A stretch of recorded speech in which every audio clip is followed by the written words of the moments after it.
A santidade está ligada à felicidade. Aqui está Nancy DeMoss Wolgemuth.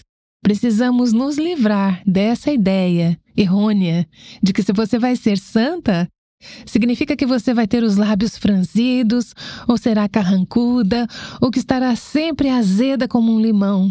Isso não é verdadeira santidade. Este é o programa Viva Nossos Corações com Nancy DeMoss Wolgemuth na voz de Renata Santos. Não é uma sensação maravilhosa quando você deixa a sua casa super limpa? É fácil apenas organizar as coisas, mas há algo gratificante em combater germes, esfregar pisos, chegar nos cantos e embaixo dos móveis. Também é uma sensação maravilhosa deixar Deus lidar com os lugares mais ocultos de nossos corações, onde o pecado tenta se esconder. Aqui está Nancy continuando uma série chamada O Esplendor da Santidade. Uma família que eu conheço estava tentando vender sua casa e a colocou no mercado por mais de 1 ano. Às vezes passavam semanas sem que ninguém quisesse ver a casa. Então, de repente, um corretor ligava e dizia: "Podemos montar sua casa em 30 minutos?"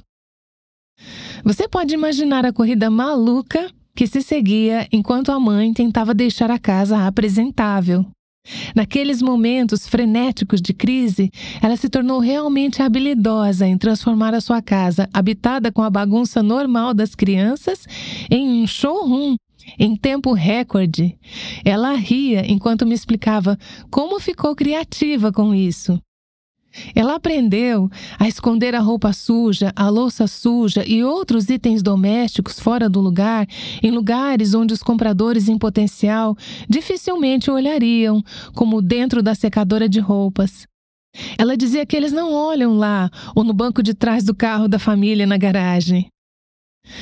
Quando o corretor de imóveis chegava com o comprador em potencial, a família não estava em lugar nenhum, a casa estava em perfeita ordem.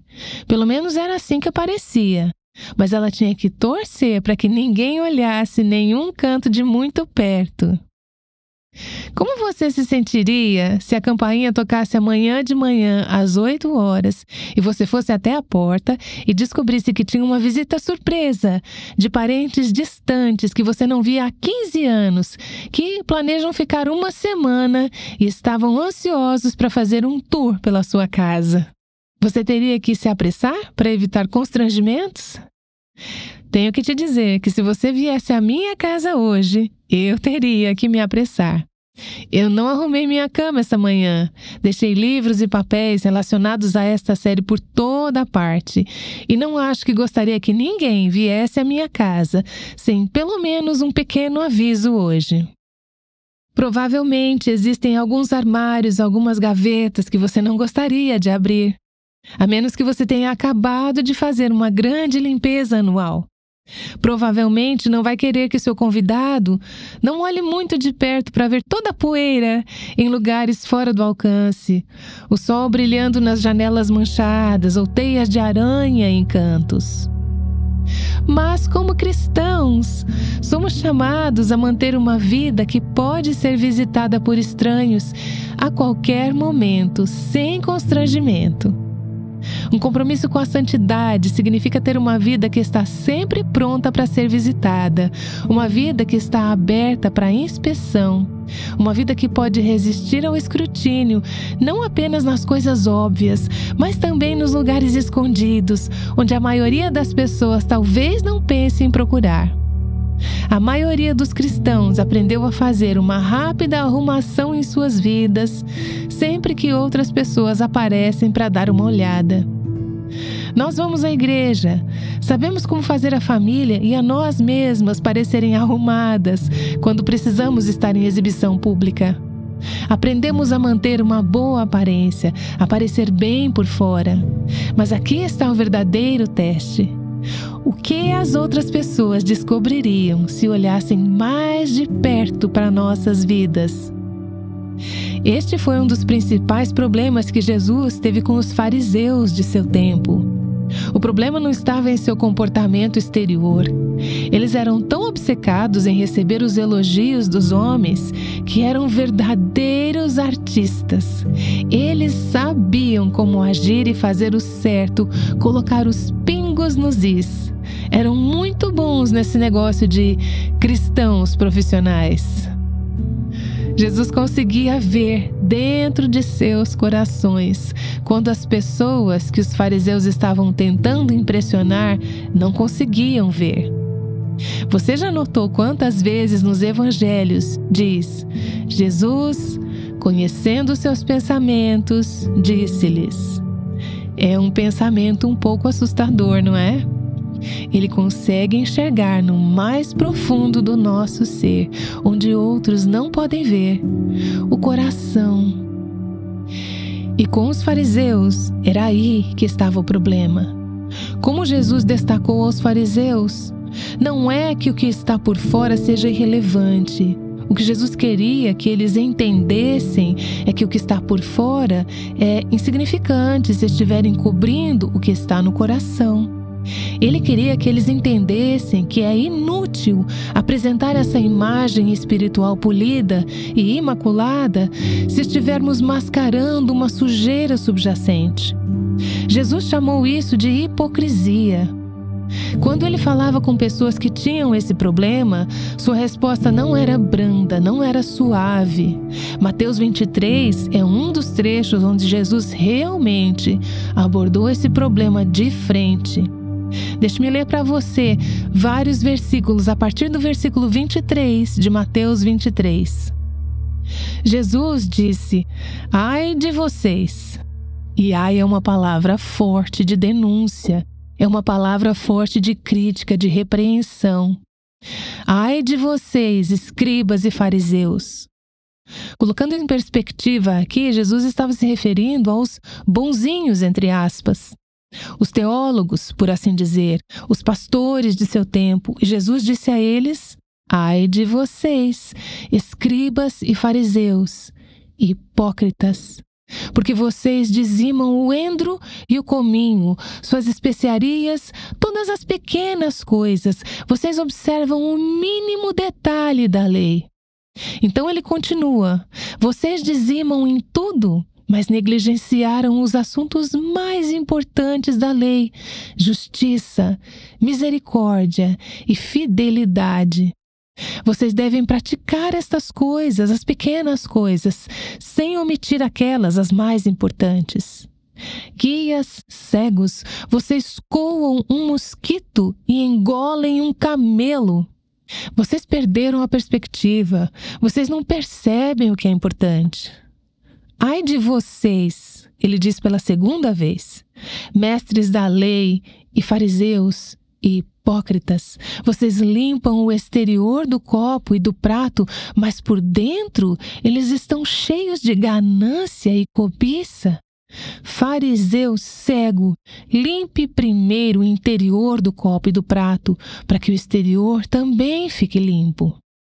Pela terceira vez, ai de vocês, mestres da lei e fariseus e hipócritas, vocês são como sepulcros caiados, bonitos por fora, mas por dentro estão cheios de ossos e de todo tipo de imundície. Veja, o que você vê por fora, Jesus disse, não está realmente no interior, como no caso dos fariseus. Isso é o que os tornou hipócritas. Assim são vocês. Por fora parecem justos ao povo, mas por dentro estão cheios de hipocrisia e maldade. Não é de admirar que fariseu hoje não seja nenhum elogio. Mas, como os fariseus, temos uma capacidade incrível de nos sentirmos bem conosco porque não cometemos certos tipos de pecados, ao passo que consideramos insignificante a sujeira e a poluição interior de nossos corações. Verifique nas Escrituras do Antigo e do Novo Testamento quantas vezes você verá a ênfase no coração. Mesmo no Antigo Testamento, onde temos todas as leis, regulamentos e regras e questões comportamentais externas abordadas repetidamente, Deus traz de volta ao coração. Ame o Senhor, seu Deus, com todo o teu coração. Obedeça a Ele, sirva a Ele com todo o teu coração. Deuteronômio 13, 3-4. É o coração que Deus vê. É o coração que precisa estar de acordo com o Senhor, para que o exterior esteja em sintonia. Gálatas 5 traz uma das várias listas do Novo Testamento de pecados. Pecados da carne, pecados do espírito. É interessante como podemos ver que os pecados exteriores caminham lado a lado com os pecados do coração. Estão todos na mesma lista. Escute, por exemplo, em Gálatas 5, versículo 19. Ora, as obras da carne são manifestas: prostituição, impureza, lascívia, idolatria, feitiçarias. E, na sequência, inimizades, porfias, ciúmes, iras, discórdias, dissensões, facções, invejas. E então volta para bebedices, glutonarias e coisas semelhantes. Nessa lista, Deus não faz nenhuma distinção. Coisas que estão mais relacionadas com pensamentos e motivos, Deus coloca na mesma categoria que os pecados visíveis, que todos concordamos ser terríveis. Então, o que importa, em certo sentido, se você nunca cometeu adultério físico, mas tem pensamentos indevidos sobre o cônjuge de outra pessoa, fantasias sexuais? Vamos, porém, deixar claro que cometer o ato tem consequências mais sérias do que ter o pensamento. Mas não podemos nos orgulhar de sermos santas apenas porque não fazemos o ato, se nossos corações estão cometendo o ato. E se você não comete o ato de violência física, mas abriga ódio por aqueles que te prejudicaram? E se você nem mesmo consideraria ficar bêbada, mas está fora de controle quando se trata de comida, ou compras, ou algum outro vício, entre aspas, aceitável para cristãos? É o coração. Então você educa seus filhos em casa, você não os deixa assistir lixo na televisão, você está dentro da igreja sempre que as portas estão abertas, você faz tudo certinho, você é considerada espiritual, é uma líder cristã, é uma boa pessoa, as pessoas te respeitam, te admiram, mas o seu coração está cheio de orgulho, ciúmes e raiva. Você é hipócrita. Você não consegue se dar bem com outra pessoa em sua igreja porque houve algum pequeno problema que surgiu entre vocês e você nunca resolveu. Você se compara a outros de uma forma pecaminosa. Veja, todos esses pecados aceitáveis, entre aspas, muitas vezes nem sequer pensamos neles como pecados. Jesus disse: isso é o mais importante, este é o cerne da questão, porque a verdadeira santidade vai além de nosso comportamento visível e das partes de nossas vidas que são conhecidas pelos outros. Ela inclui as partes mais íntimas de nossos corações que somente Deus pode ver. Então deixe-me fazer algumas perguntas. A descrição de Jesus sobre os fariseus, de alguma forma, se aplica a você? Há alguma hipocrisia em sua vida? O que está do lado de fora é igual ao que está do lado de dentro? Exteriormente, você aparenta temor a Deus, porém, interiormente, abriga atitudes, pensamentos ou valores profanos? Você realmente se importa com a situação interior de sua vida, a qual somente Deus pode ver? Quanto se importa com a sua aparência perante os outros? Se as pessoas pudessem ver seus pensamentos e desejos interiores, conseguiriam enxergar santidade? Este é o cerne da questão. Que palavras você associaria à santidade? Será que alegria é uma dessas palavras? Pense nisso de outra forma. Quando você pensa em coisas que te fazem feliz, você pensa em santidade? Acho que o diabo enganou alguns de nós a pensar que uma vida santa é uma vida sem alegria. Mas por mais surpreendente que possa parecer, santidade e alegria realmente andam de mãos dadas. Eu fui abençoada por crescer em um lar onde a santidade era enfatizada. Levávamos isso muito a sério, mas ao mesmo tempo era apresentado como algo maravilhosamente desejável e atraente. Desde a mais tenra idade, lembro-me de pensar que santidade e felicidade estavam inseparavelmente ligadas. Meu pai tinha uma frase. Ele dizia que queria ser tão santo e que queria que nós fôssemos tão puros quanto a neve que acabara de cair. Ele era um homem extremamente ofendido pelo pecado, fosse o pecado dele, ou dos outros, ou o nosso, como seus filhos. Ao mesmo tempo, ao passo que ele detestava o pecado e se ofendia com ele era um homem feliz. Ele realmente gostava de ser cristão. Antes de sua conversão, quando tinha pouco mais de 20 anos, ele vivia a vida louca. Ele gostava de jogos de apostas, saiu de casa depois de se formar do ensino médio e vagou pelo país, sempre em busca de felicidade e emoções. Quando Deus alcançou meu pai, com 20 e poucos anos, seu estilo de vida mudou drasticamente. Ele não tinha mais apetite por esses tesouros terrenos com os quais ele tinha tentado preencher os lugares vazios de seu coração por tantos anos. Depois de encontrar Jesus, ele encontrou o que faltava por tantos anos e ele veio a amar a lei de Deus. Ele nunca considerou a santidade como um fardo. Ele sabia que o verdadeiro fardo era o pecado. E ele nunca esqueceu o grande e maravilhoso fato de que Deus tinha sido misericordioso o suficiente para aliviá-lo desse fardo e lhe dar nova vida através de Cristo.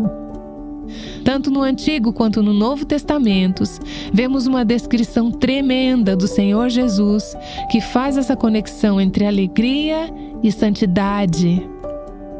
Hebreus 1:9 é, na verdade, uma citação de um salmo messiânico, Salmo 45:7.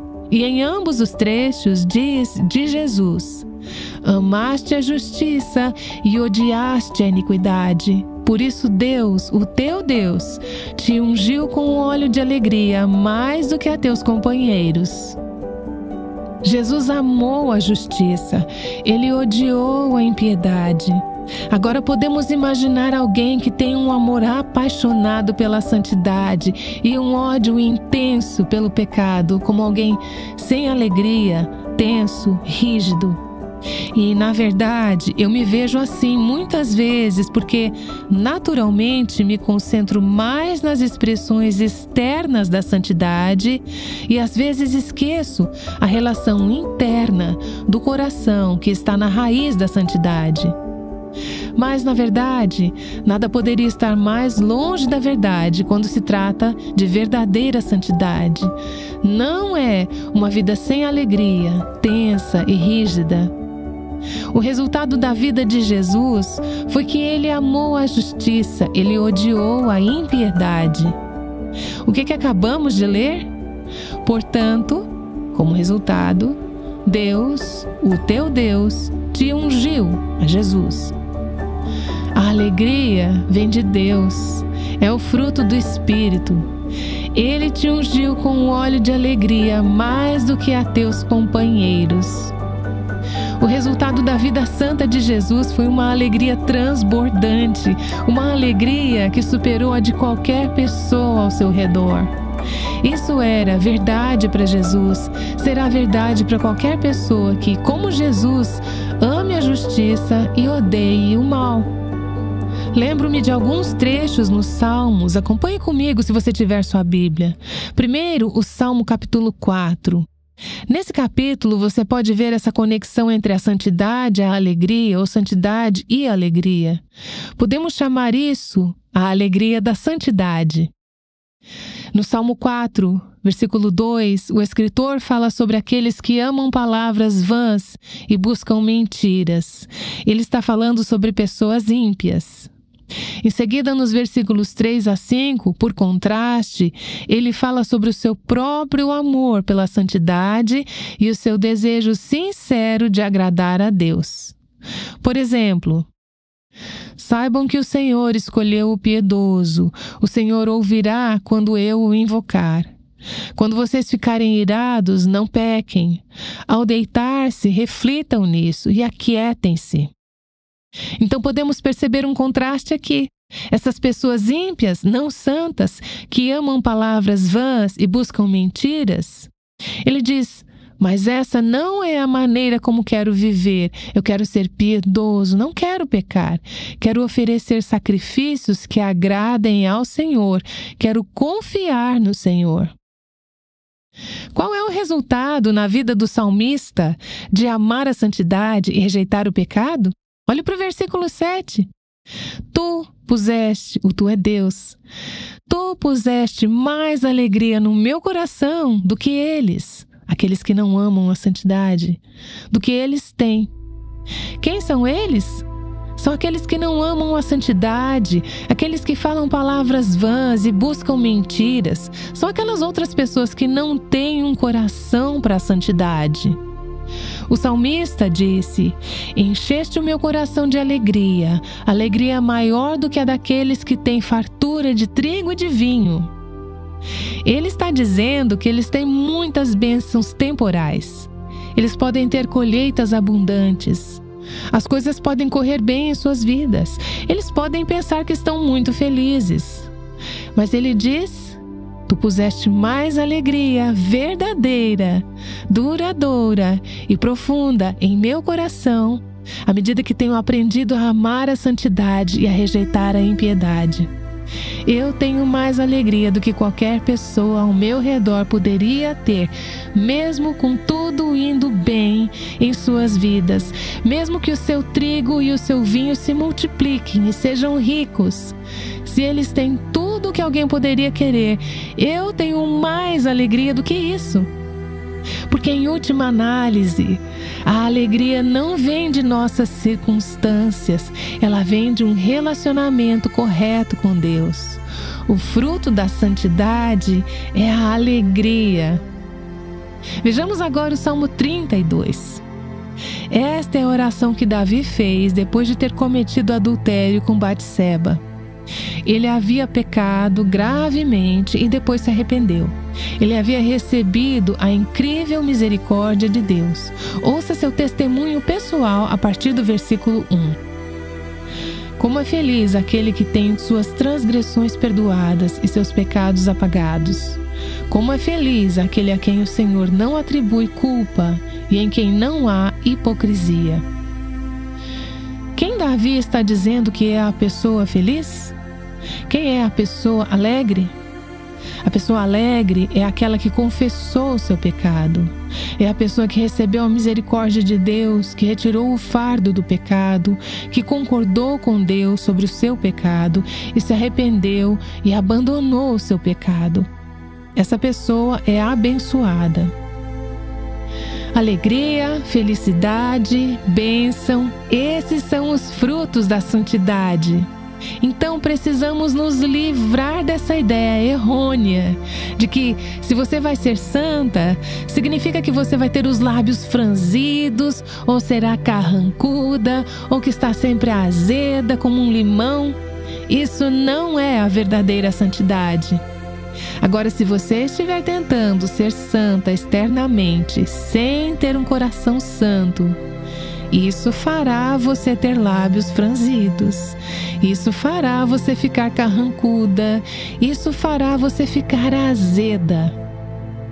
Mas se você tiver um coração verdadeiramente santo, um coração que ama a Deus, ama a santidade, ama a justiça e rejeita o pecado porque sabe que não é agradável ao Senhor, Esse é o meio, o caminho para a alegria e a felicidade. Lembro-me da primeira vez que ouvi Calvin Hunt, que foi um dos cantores do coral Brooklyn Tabernacle, compartilhar sua história. Ele era um homem que por anos viveu um estilo de vida irresponsável e destrutivo como um viciado em crack. Então ele encontrou a graça irresistível e transformadora de Cristo.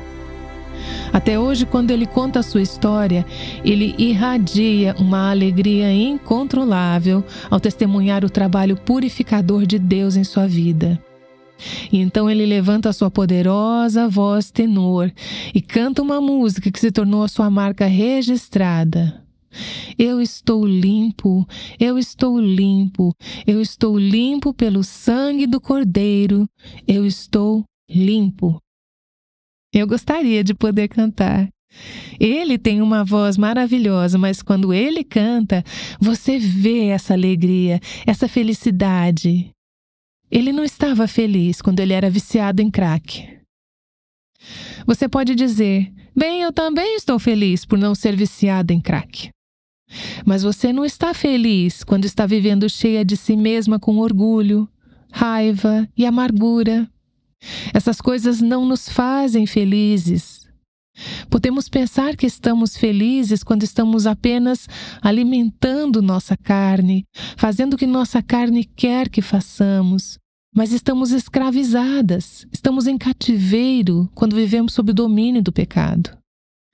É quando chegamos à cruz de Cristo e somos purificadas pelo seu sangue, confessamos, nos arrependemos e abandonamos o nosso pecado que podemos cantar. Eu estou limpa, eu estou limpa, eu estou limpa. Então, por que retratamos a santidade como uma obrigação rígida?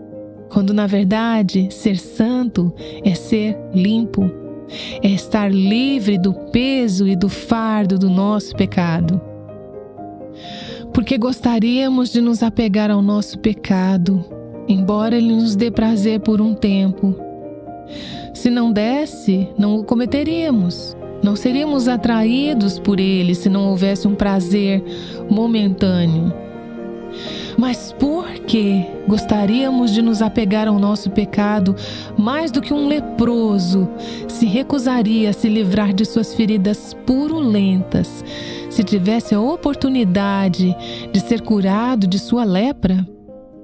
Por que resistiríamos ao chamado à santidade quando sabemos que o pecado é um inimigo mortal que cega, aprisiona e amaldiçoa nossas vidas? Buscar a santidade é caminhar em direção à alegria que é infinitamente maior, em última análise, do que qualquer deleite terreno jamais poderá oferecer. Resistir à santidade, por outro lado, ou buscar a santidade de forma meio termo, é abrir mão da verdadeira alegria e se contentar com algo menos do que a intoxicação por Deus para a qual fomos criadas. Preciso te dizer isso. Mais cedo ou mais tarde, o pecado vai despojar e roubar você de tudo o que é verdadeiramente belo e desejável. Se você é uma filha de Deus, você foi redimida para desfrutar do fruto doce da santidade, para caminhar em unidade com o seu Pai Celestial, para saborear a sua presença, para se alegrar em sua misericórdia, para conhecer a alegria de ter mãos limpas, um coração puro, uma consciência limpa e um dia estar diante dele sem vergonha. Então, por que se contentar com menos?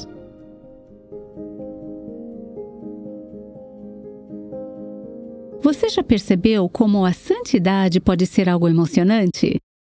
Ao longo desta semana, Nancy DeMoss Wolgemuth nos mostrou o esplendor da santidade. Oramos para que a santidade seja nosso estilo de vida.